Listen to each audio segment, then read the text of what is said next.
जिततो तनूर जियां त छंडे साण क्षमाए। जिततो तनूर जियां त छंडे साण क्षमाए। आणी आग अदब जी बारे जान जलाए। बुरका अंदर बाजियों पंजू सब बचाए। लुछण लव लतीफ चए पधर हनम पाए। मता लोक लखाए विसाला विच पे। आप सब लोगों को पता है कि हम कुछ सालों से शाह लतीफ़ भिटाई को उर्दू और अंग्रेजी ज़बान समझने वाले ऑडियंस के लिए पेश करते हैं, ताकि उनकी जो शायरी का फ़िक्र और फ़लसफ़ा है, जो उनकी शायरी में इश्क के अक़दार हैं और जो उनके जो कैरेक्टर्स हैं, किरदार हैं, उनकी आशिकी में जो सोचने का किरदार है, इंसानी अक़दार हैं, वो हम दूसरी ज़ुबान के लोगों को भी मुतारिफ़ करा सकें, उन लोगों को जो कि सिंधी ज़बान समझते नहीं हैं। मैं खुद शाह लतीफ़ भिटाई को जो फ़ारसी रिवायत है उसके साथ भी काफ़ी पेश करती रही हूँ कि भिटाई और रूमी में क्या मांगी है, उसमें मैं पेश करती रही हूँ। और बिलखुसूस जो Siraj institute of Sindh studies है, उन्होंने एक प्लेटफॉर्म बनाया है जिस पे उन्होंने बड़े चीदा भिटाई को समझने वाले उसके पारखू लोगों को इकट्ठा किया है। जो कोई भिटाई को आज़ाद उर्दू ज़बान में तर्जुमा कर रहा है, कोई अंग्रेज़ी में, खुद उसको अंग्रेज़ी में कर रही है, तो ऐसे लोगों को इकट्ठा किया है। और आज का जो ये प्रोग्राम है वो भी ऐसे ही किस्म का है। हमारे प्रोग्रामों की खास बात यह है कि उनमें एक तो भिटाई को दूसरे ज़ुबान के लोगों को हम समझाते हैं, लेकिन जौहर में, एसेंस में, जो हमारा प्रोग्राम हमारे होते हैं भिटाई को इंटरप्रेट करने वाले, वो एसेंशियली प्लूरलिस्टिक कसीर जिहती एक मिजाज रखते हैं, जो बहुत सारे मुख्तलिफ सोच के अंदाज, फिक्र, ज़बान, मज़हब के लोगों को एक प्लेटफॉर्म पे इकट्ठा करें।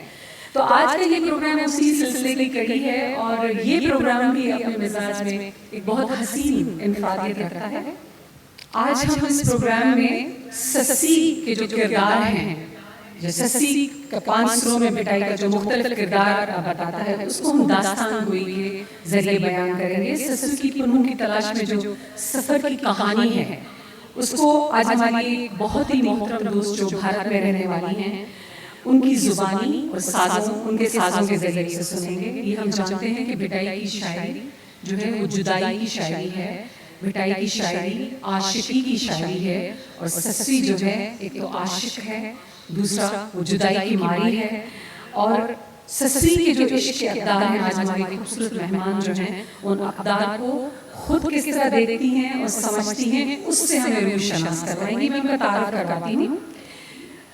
शबनम वीरवाणी सिंध के लिए नया नाम नहीं है, लेकिन मैं उनका तारुफ कराती हूँ। बहुत अरसे से हम उनका खुद, मैं 3-4 सालों से उनका कबीर का प्रोजेक्ट और मेरे जो Siraj institute of Sindh studies के जो भी हम लोग हैं इस प्लेटफॉर्म से उनको बिलखुसूस देखते हैं।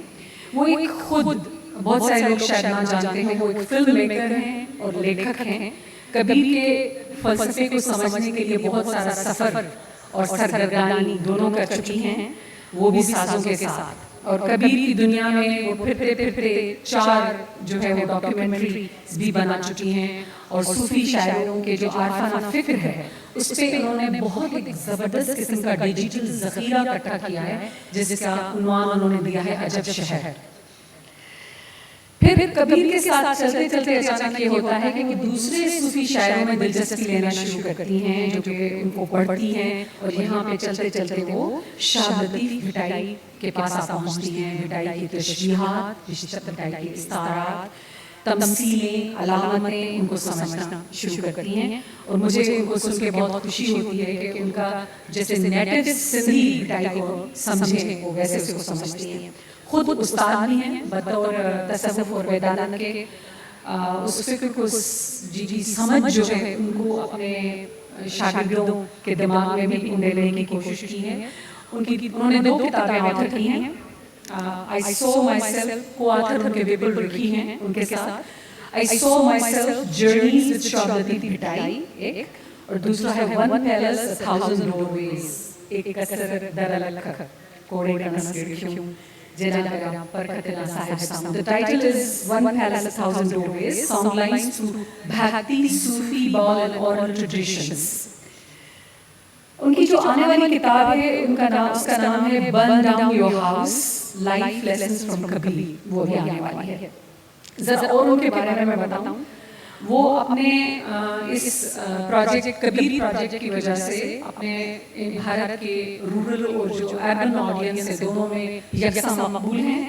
उनकी एक फिल्म है कबीरा खड़ा बाजार में, उसको 2011 में 52nd नेशनल अवार्ड्स में स्पेशल जूरी प्राइज मिला था और 2016 में श्री मोरारी बापू विश्वग्राम ट्रस्ट गुजरात की जानिब से उनको इंटरफेथ हार्मनी को बढ़ावा देने के लिए सद्भावना अवार्ड मिल चुका है. अभी वो Srishti Manipal institute of art design and technology Bangalore में बतौर एक आर्टिस्ट इन रेजिडेंस रह रही हैं. उनके काम पर उनका फिक्र, उनकी सोच, उनका फलसफा हावी है और उनका मरकज जो है सोच का, तख्लीक का, वो social movements and community media है. मैं ये भी बताती चलूँ कि बतौर सहाफ़ी उन्होंने जब नौजवान थी तो राजस्थान में रूप कंवर की सती वाली खबर की रिपोर्ट करके धूम मचा दी थी और आगे चल के वो रिपोर्ट ख़वातीन की मूवमेंट का भी हिस्सा बनी. 1990 में अहमदाबाद में उन्होंने दृष्टि media arts and human rights collective को फाउंड किया था, जिसके जरिए उन्होंने काफ़ी डॉक्यूमेंट्रीज को डायरेक्ट किया है. उसमें से 2 When Women Unite एंड तू जिंदा है बहुत मकबूल हैं. आज भी दृष्टि कम्युनिटी मीडिया जो है वो आज वो काम कर रहा है लोगों की जागरूकता के लिए.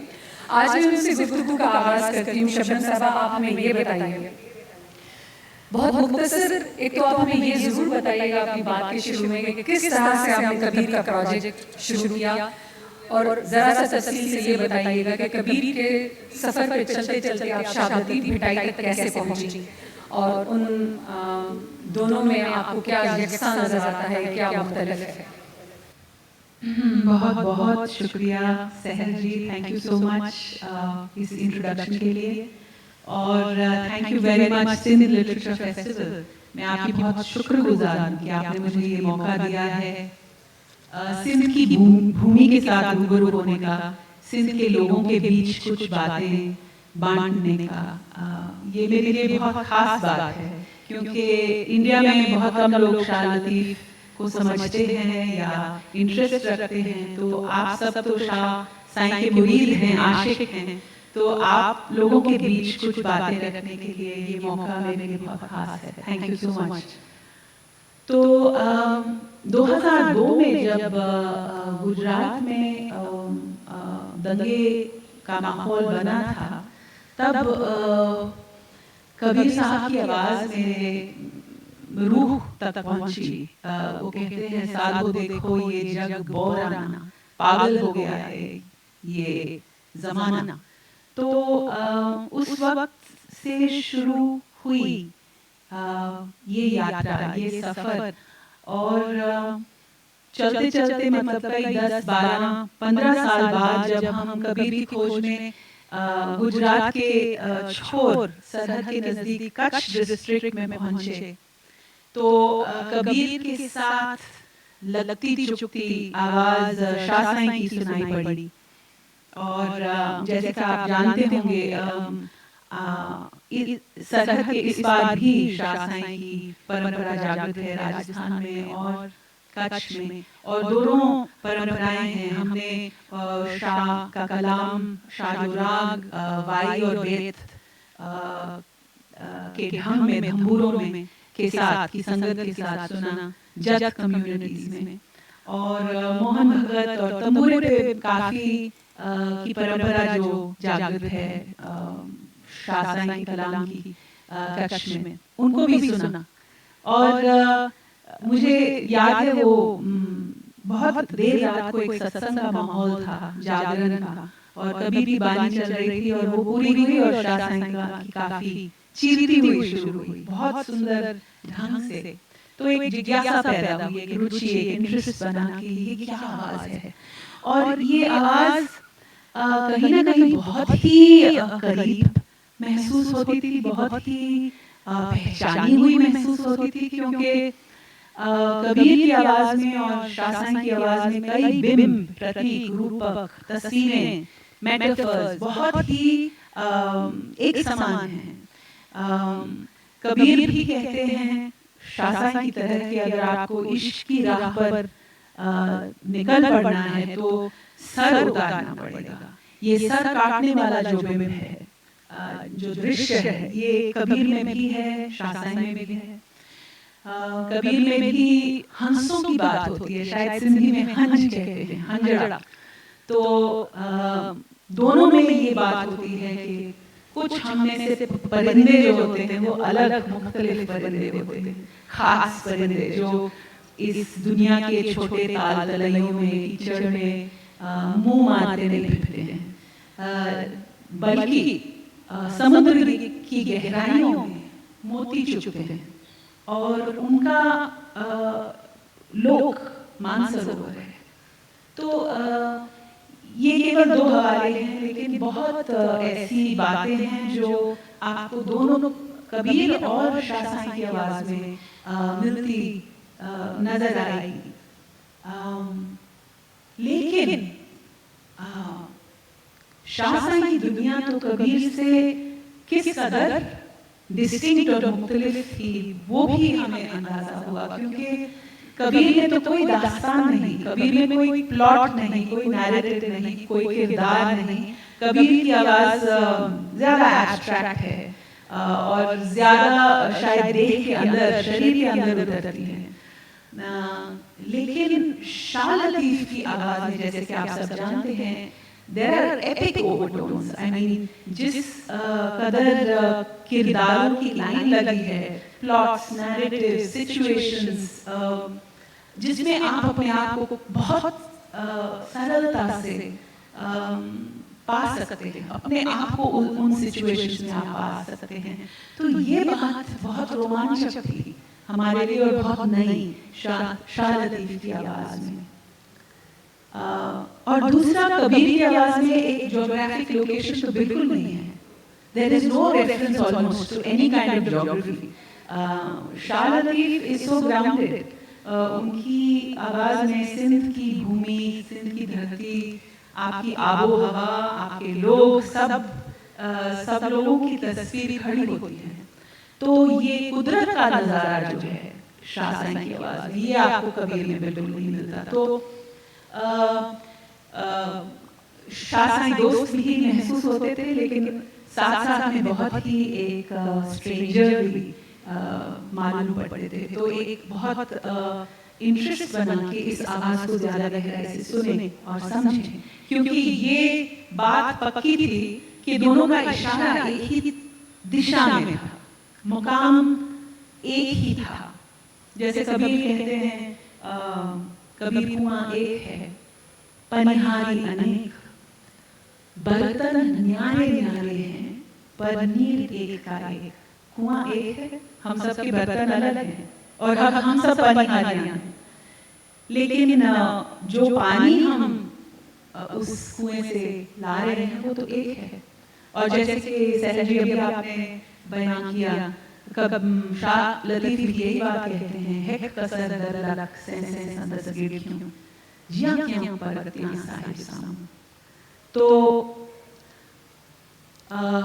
इस तरह से शाह लतीफ़ हमें मिले और ये मेरे लिए पर्सनली भी बहुत इम्पोर्टेंट बात थी ये जानना कि शाह लतीफ़ की परंपरा एक सरहद के दोनों बाजू में बंटी हुई है, क्योंकि मेरे पूर्वज, my ancestors are from Pakistan post partition, I am a post partition product in India. तो ये भी एक it was of great interest to me to understand this voice that this voice and to understand these songs that travel across this border, इस सरहद को लांघते हैं ये कलाम और ये गीत, उनको भी ज़रूरत नहीं पड़ती हम जैसों की तरह। तो ये था सफ़र शाह लतीफ़ को के साथ रूबरू होने का। ओके, बहुत अच्छा, बहुत इंस्पायरिंग। और मैं अब आज प्रोग्राम के मौजू पे आना चाहूँगी, ससुई। आप मुझे ये बताएं कि ससुई का किरदार जो है, जो शाह भटाई में उसके 5 सुर हैं और कई दास्तानों में वो उस किरदार को बयान करते हैं। वो एक सफ़र पर निकलती है और बुनियादी जो चीज़ है वो इश्क है, वो इश्क का परस्यूट है, उसके वो पीछे जाएंगे। मैं आपसे ये समझना चाहूँगी कि आप किस तरह ससुई के किरदार को देखती हैं और कौन सी चीज़ है ससुई के ऐसे सारे सफ़र में जो पब माउंटेन से जबल पे घर से निकल के पब माउंटेन पे वो जो पुन्नू की तरफ जा रही है, उसमें क्या क्या जो मराहल आ रहे हैं, आपको कौन सी चीज़ सबसे ज़्यादा इंस्पायर करती है? उन चीज़ों पे हम बात करना चाहेंगे। मैंने जी, थैंक यू सर जी।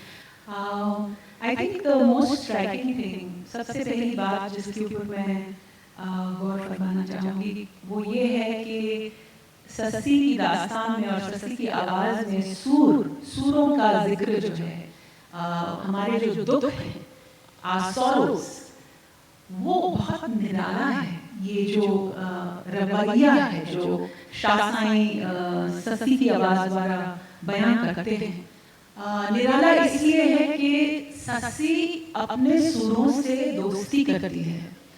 ससी अपने सुरों को ये मानती है कि सुरों की वजह से उसको पिया मिलते हैं, सुरों की वजह से वो पिया की दिशा में इस राह पर चल पड़ी। तो इनफैक्ट आप माफ करेंगे, मेरी सिंधी भी अच्छी नहीं है, तो मैं सहज जी को रिक्वेस्ट करूँगी कि कुछ हमने poems select की थी to just highlight these themes. I would request Sahaj ji to just read those poems. जी। एक बैत है, वो कहता है कि 100 सुखन साटे रियां सिरपण रियां सट, 100 सुखन साटे रियां सिरपण रियां सट, जे मेरे मिट विरह रहा है करो।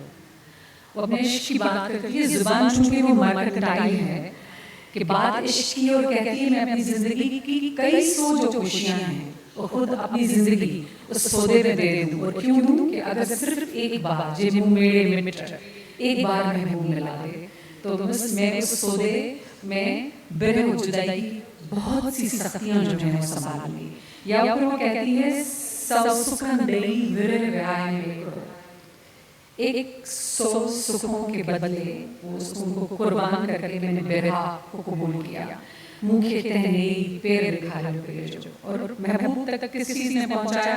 उस सौदे ने, जो सुख दे के उसने जो है वो बिरहा कबूल किया। या फिर कहता है कि सूर मदे तुम सूर मदे धूण अगुई दुखिया जा पर पानी लूण सामुजी जिंदगी। वो कहती है कि Sur, she is talking to Sur, she is talking to pain, दुख से कहती है कि मुझे इतना डराओ और हिलाओ नहीं। और मेरी हालत वो है, मैं पहले से ही दुखी हूँ और मेरी हालत वो है कि क्या ज़बरदस्त किसी की तशबीह है। वो कहती है मेरी हालत वो है कि जैसे पानी नमक के साथ करता है, जो ही आप नमक पानी में डालते हैं कि वो घुल जाता है। तो आपने मुझे शबनम जी ये 2 अशार में एक और उसमें ऐड किया है, तो आप अभी इसलिए बताएं कि आप किस तरह इसको देखती हैं सूर को मज़ीद आगे लेके चलें। जी, थैंक यू। तो अगर इस पे मैं थोड़ा if I try and share why this is so inspiring to me, I think ये बहुत it's an earth shattering realization. I mean आपका पूरा रवैया उल्टाने वाला ख्याल है कि अगर आप सोचें तो हम ऐसा मान के चलते हैं कि इंसान के जीवन का मकसद क्या है? खुशी हासिल करना। लेकिन यहाँ ससी की आवाज़ में शासन इसको बिल्कुल उल्टा रहे हैं। ऐसा महसूस होता है कि अगर आपकी ज़िंदगी केवल if it is just about chasing happiness, तो आप अभी तक तो टाइम पास कर रहे थे। आपका सही जीवन का मकसद उसकी खोज की शुरुआत कब होती है? जब आप इश्क होते हैं। जिन चीज़ों के साथ आपका इश्क है चीज़ों के साथ, आइडियाज़ के साथ, इंसानों के साथ जब आप होते हैं तो आपको एक तोहफा मिलता है बिरह का। और ससी की आवाज में ये बात बहुत जाहिर होती है कि she regards it as a gift, क्योंकि वो उसको मजबूर कर रहा है जीवन के थोड़े गहरे सवाल पूछने पे कि आप कौन हैं, आप क्यों आए हैं इधर, आपके जीवन का मकसद क्या है, आपको पिया, आपको सुकून, आपको कब, कैसे, कहाँ मिलेगा। ये सब मूलभूत सवाल होते हैं। और कबीर की आवाज में भी यही बात आती है। वो कहते हैं कि बिरह को बुरा मत कहो, बिरह है सुल्तान, जाघट बिरह ना संचरे, वाघट जान स्मशान। तो बिरह कोई नाचीज चीज नहीं, बिरह इज एक पदवी है। It's like you are a king और a queen if you have been gifted this pen. और जो जिस शरीर में बिरह की भावना का एहसास नहीं, वो तो स्मशान जैसा है, मरघट जैसा है। तो ये बात बिरह जगाए दर्द को, दर्द जगाए जीव, जीव जगाए सुरत को, सुरत यानी अपनी चेतना, योर अवेयरनेस, सुरत जगाए पीर। तो ये शासाई की आवाज में भी बात आती है कि if you think you are going to find your beloved sitting आराम से घर में, ऐशो आराम में, with no difficulty, no adversity, then think again, ये मुमकिन नहीं। तो ये जो रवैया है उल्टाने का, जहाँ आप अपने सुरों को एक बीमारी की तरह नहीं देखते, एक खलेल की तरह नहीं देखते, आप उनको एक दोस्त बनाते हैं और you are inspired by them in a sense. तो ये बात मुझे बहुत स्ट्रांगली नजर आती है ससी की आवाज में। और दूसरी, अगर आप देखें, अगर ससी का नाम उभरे तो सबसे पहली तस्वीर आपके दिमाग में क्या होती है? मेरे लिए वो है चलना, non stop movement, you know, this relentless search movement, मतलब डेरा नहीं डालना।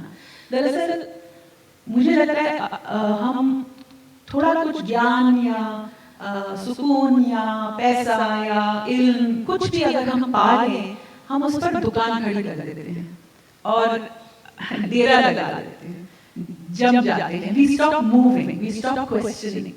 तो ये बात जो ससी की आवाज में आती है ऑफ मूविंग, चलना, ये मैं, अगर आपकी इजाजत हो तो मैं 2 बैत आपको सुनाऊं। जी प्लीज। आप मुझे पहले से माफ कर दीजिएगा अगर मेरी सिंधी में जो कि जरूर होगी मिस्टेक्स।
सडमकर सडनरे हलनरिय महल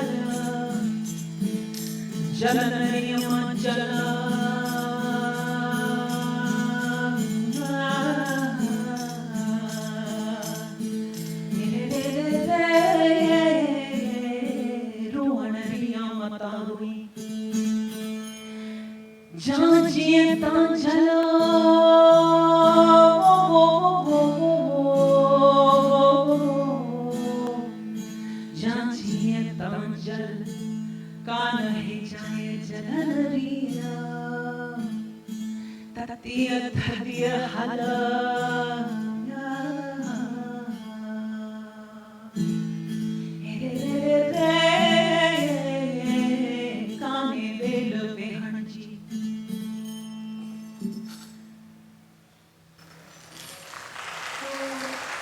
बहुत ही खूबसूरत।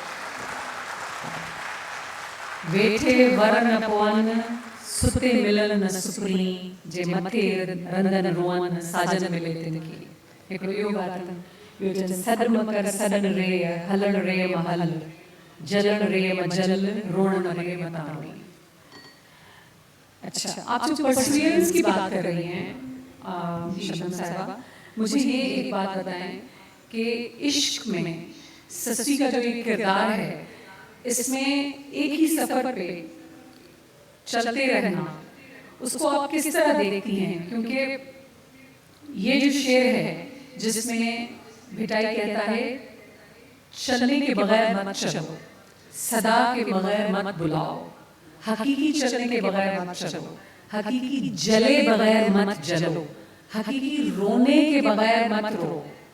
यानी कहना क्या आप उस चीज को कैसे देखती हैं कि वो चलने किस तरह के चलने, किस तरह के जलने और किस तरह की सदा की बात करते हैं, आप उसको कैसे देखती हैं? जी जी जी, थैंक यू।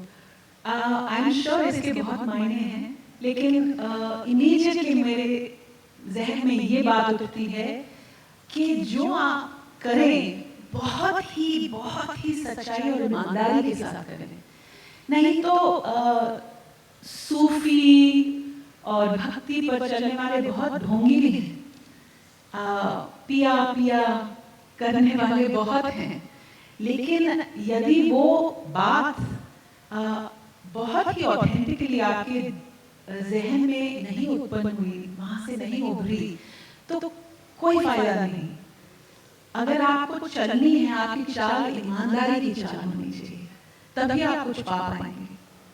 तो मैं इस बात को इस तरह से देखती हूँ। और दूसरा, ये जो चलने वाली बात है, ये जो परसिवरेंस वाली बात है, इसमें सबसे ट्रिकी बात क्या हो जाती है कि जब हम बहुत ही इंटेंसिटी के साथ किसी चीज को हासिल करने के लिए निकल पड़ते हैं, तो हम बहुत ही अटैच्ड हो जाते हैं। We become very entangled in the results. कि तभी तो आप में वो इंटेंसिटी हो। अगर आप में इतनी इंटेंसिटी है, तभी आप कुछ चीज को पाने के काबिल होंगे, राइट? तो always it happens we become too attached with the results, and I think this is so beautiful in Shara Latif and Sassi that जो बात जाहिर होती है वो ये है कि जो इन राहों में लुट जाए वही तकदीर वाला है। It is not about the destination, it is about the journey. And अगर आप अपनी कोशिश, अपने एफर्ट्स, आपके जो कर्म हैं, उन्हीं में आप स्वाद, लज्जत, जायका, लुत्फ, ये सब अगर आप उन्हीं में पा लें, ना कि उनके फल में। ज्यादातर हम कर्म फल के लिए करते हैं, या ज्यादातर हम एक जर्नी पे निकल पड़ते हैं एक मुकाम तक पहुंचने के लिए। लेकिन यहाँ बात बार बार इस पर है कि आपको जो हासिल करना है वो यही है, इसी वक्त, इस पल में और इस मोमेंट में, इस मोमेंट ऑफ द जर्नी में। तो शाह साईं कहते हैं कि आपका जो सिक है, आपकी जो तड़प है, वही है, that is what is keeping you alive and full of meaning. The meaning is right here, not necessarily in the destination. तो ये जो it's a conundrum, it's a mystery. How do you do this? How do you have that intensity for a journey with no desire for the goal? कैसे मुमकिन है ये? तो ये ससी में है मेरे ख्याल से। ससी में एक incredible strength and capacity for seeking है। वो छोड़ती नहीं है, कैसी औरत है, अकेली निकल पड़ी है, उसके पास कुछ नहीं है। What incredible strength that represents. लेकिन साथ साथ में I think ससी में तवक्कुल भी है और रज़ा भी है। You know? कि जो होगा सो होगा, I mean it doesn't matter then. उसको जो करना है वो करना है। शर्त क्यों आई तब न्योड़ी लेने वाला, मुँह छोड़ा लेट लगाना। Meaning it is done, it is written. This is what I have to do, irrespective of whether I find पुण्य or not. तो ये जो balance है between struggle and surrender is very difficult, and I think Sasi cracks it, and that is why her voice speaks so powerfully to us. एक मैं बैत काफी लंबा बैत पढ़ना चाहूँगी जो मैंने कश में अब्दुल्ला हसन तुर्क के हवाले सुना था, जो कि एक तरह से शाह साईं के कलाम को हमें समझाने में हमारे गुरु थे, अब वो गुजर चुके, लेकिन उन्होंने एक बार ये सुनाया था मुझे और मैं दंग रह गई थी ससी की स्पिरिट सुनकर। कर्रा तो ससी कह रही है कि वो कैसे पाएगी पुन्नू को, तो कहती है कर्रा डूंगर का घड़ी माँ चोटिए ते चढ़न दियास, मुझी बोल बरोच से आऊं पैरे पंद कंदियास, पैरे पंद छड़ियो तो आऊं गोडे घसन दियास, गोडे घिसरन छड़ियो तो आऊं चेल बर चोरन दियास, चेल पर चोरन छड़ियो तो सीने से सोरन दियास, सीने पे सोरन छड़ियो तो ठूंटे ठड़क दियास, ठूंटे ठड़कन छड़ियो तो हाथा से हलन दियास, हाथे हलन छड़ियो तब अखियन से इन दियास, मिरु थई मिरुवन में सब जंगल जागी दियास, पक्षी थई पक्षियन में सब सर सोदी दियास, माड़ू थई माड़ुअन में सब गोठ बोली दियास, इन पर अब्दुल लतीफ चे आऊं पुण्णु डावे दियास, पो मिले तो मिलियास, न ता गोरी जान दियास।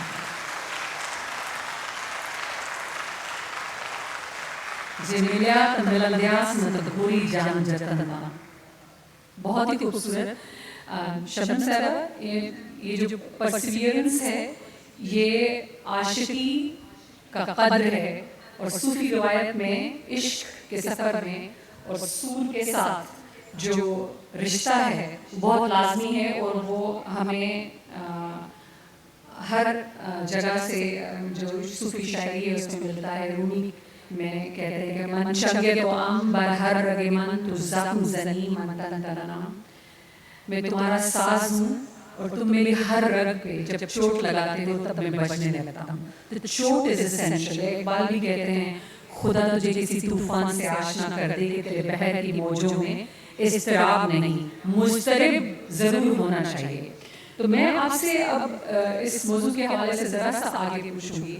आप हमें सत्यों अहीं वनो जब भी बताना चाहें, लेकिन मैं चाहूँगी कि आप भिटाई में जो सस्वी में नेचुरल एलिमेंट्स हैं कि वो किस तरह से जो फितरत में दरख्त हैं, हवाएं हैं, आसमान है, पहाड़ हैं, वो सबसे बात करती है।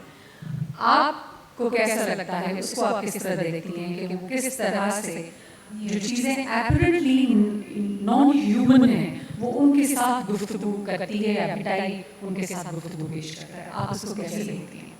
जी, जो अभी बैत मैंने सुनाया उसका ग्राफ भी इसी दिशा की ओर हमें ले जा रहा था आप देख रहे थे कि किस तरह से ससी की जान केवल खुद में नहीं, वो अपने घुटनों के बल, सीने के बल, खुद के बल जहाँ तक चल सकती थी चली, और फिर कहती है कि मैं परिंदों में, पक्षियों में, एनिमल्स में समा के ये खोज पूरा करूंगी। तो that extension of the self where पूरी कायनात आपकी बन जाती है, वो शासन के कलाम में बहुत, केवल ससी की दास्तान में नहीं, कितने दास्तानों में ये बात जाहिर होती है। वो किस तरह से हमें कुदरत के साथ इतनी इंटीमेसी पैदा कर देते हैं। और खास करके मुझे लगता है हम शहरी लोगों के लिए तो ये बहुत ही मूविंग बात है। This experience of Shah science Kalam is very moving, क्योंकि हम किस कदर बिछड़े हुए हैं कुदरत से। तो इतनी डेलिकेसी और नुआंस के साथ, इतनी सेंसिटिविटी के साथ कुदरत का बयां और उसका रिश्ता हमारे साथ जोड़ने वाली जो बात है शास्त्रीय की कला में, वो अद्भुत है।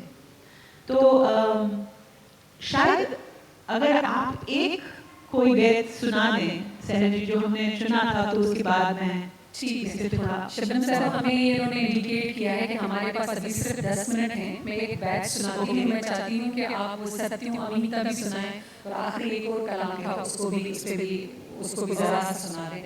मैं एक बैच जो ये बहुत अच्छी खूबसूरत बात है कि इस जो गुफ्तगू है, इसका जो पैटर्न है, उसमें सिलेक्शन ऑफ द पोइट्री है, it is done by Shabnam Girmani. ये उनका स्ट्रक्चर है। ये बैत उन्होंने मुझे सजेस्ट किया, मैं आपको पढ़ के सुनाती हूँ। उठ वेरी ओठार वेरी वेरी थियड़म डेर, चौथू वेरी वाव थियो जे लट्या पुनुम पेर, पंजू वेरी सिद्ध थियो जे उल्ही कई अवेर, छहूं वेरी छपर थियो जे समा कया न सेर, सतूं वेरी चंद्र थियो जो खिड़ो न वरी अवेर, वाहिरे जी वेर थी चुल्लू कया छपर। ये सिंधी ऑडियंस है, इसको समझ जाएगा। मैं ज़्यादा टाइम नहीं लेती। शबनम साहिबा, मैं कहती हूँ कि आप वो सत्यू अमीता वनो पेश करें और फिर कुछ जरूरी बात करें, उसके बाद आखिरी आपका प्लीज।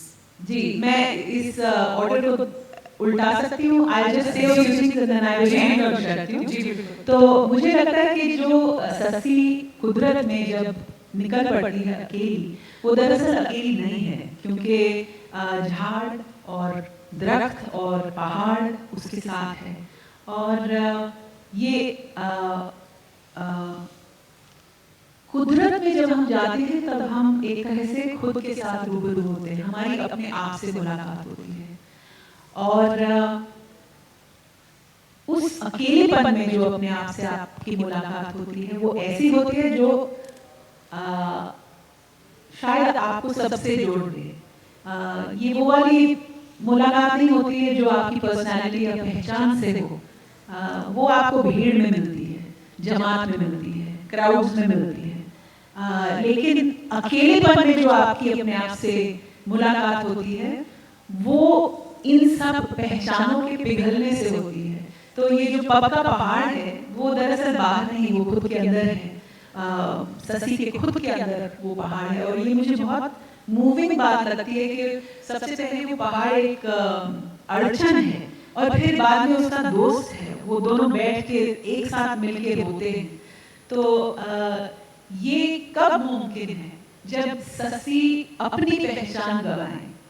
और हम अपनी पहचान बनाने में ज्यादातर कितने लोगों को पराया बना देते हैं।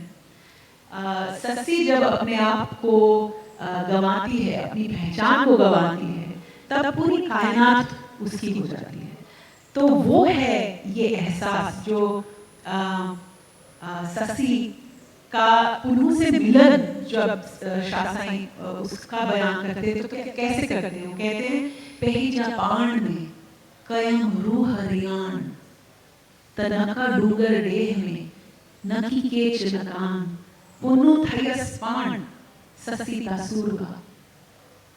तो इस बात पे मैं पूरा करना चाहूंगी और आपको शक्तियों आईना सुनाऊंगी।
बहुत बहुत ही खूबसूरत। शबनम साहिबा, आपके साथ ये जो प्रोग्राम है, ये जो भिटाई को का जो मैसेज है, जो उसका इश्क का फ़लसफ़ा है, फ़िक्र है, उसको फैलाने का मैंने कहा कि उस सिलसिले की ये एक कड़ी है और ये सिलसिला है जो कि आइंदा हम सोच रहे हैं कि उसको चलाते रहेंगे। और इंशाअल्लाह Siraj institute of Sindh studies की तरफ से हमारा जो नेक्स्ट प्रोग्राम है वो या तो जोगियों पे करेंगे, भिटाई के जोगी फ़कीर, या सुरसोनी पे। मैं आज के इस प्रोग्राम को ख़त्म करने से पहले कुछ अभियात जो भिटाई में से हैं मैं पढ़ूँगी। सबको करे सबका तू खुई खणज विख, तांज मझा तिख तपंद पासे भर में भरे, खुई जा खयाई विखत है वेजी कई, छिके चनाई पंद मुड़ोई पवचो। भिटाई कहता है कि कदम उठाओ उस वक्त जब ससुई गिरी पड़ी है जमीन पे, उसकी आंखें बंद हैं, वो उठ नहीं सकती। उस वक्त वो कहता है कि ना सिर्फ उठो पर चलो, ना सिर्फ चलो पर तांज मझा तिख, तीखा कदम उठाओ, और आम जमीन पे नहीं, वो पब के जबल पे, पहाड़ पे चलो। तो जब वो तब वो कदम उठाओ जब जिस्म खस्ता और पैर थके हुए और वजूद थका हुआ है, तब आप चलो। या भिटाई कहते हैं ऊंचो ताऊ घणो जीण के जबल। अब वो जिंदगी से बात नहीं कर रही, मौत से बात कर रही है। जी ऊंचो ताऊ घणो जीण के जबल, मरण मूसीहल कुटिए तो बंध गया। अब देखेंगे पहाड़ को कहती है, पहाड़ तो बहुत ऊंचा है, सर करना, इसको पार करना बहुत मुश्किल है। लेकिन किस चीज़ को मुश्किल है? ये दुश्वारी जो है ये जिंदगी को है ना, ये जीने को दुश्वारी है ना, मौत को तो दुश्वारी नहीं है ना।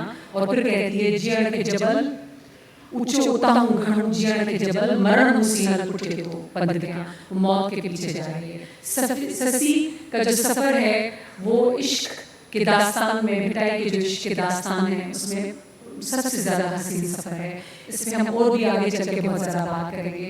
मैं सिंध लिटरेचर फेस्टिवल के ऑर्गेनाइजर्स की बहुत शुक्रगुजार हूँ, और बिलखुसूस शबनम गिरमानी साहिबा, और आइंदा भी हम इस तरह के प्रोग्राम करते हैं। और आज इस प्रोग्राम को हम इख्तिताम करते हैं। बहुत शुक्रिया।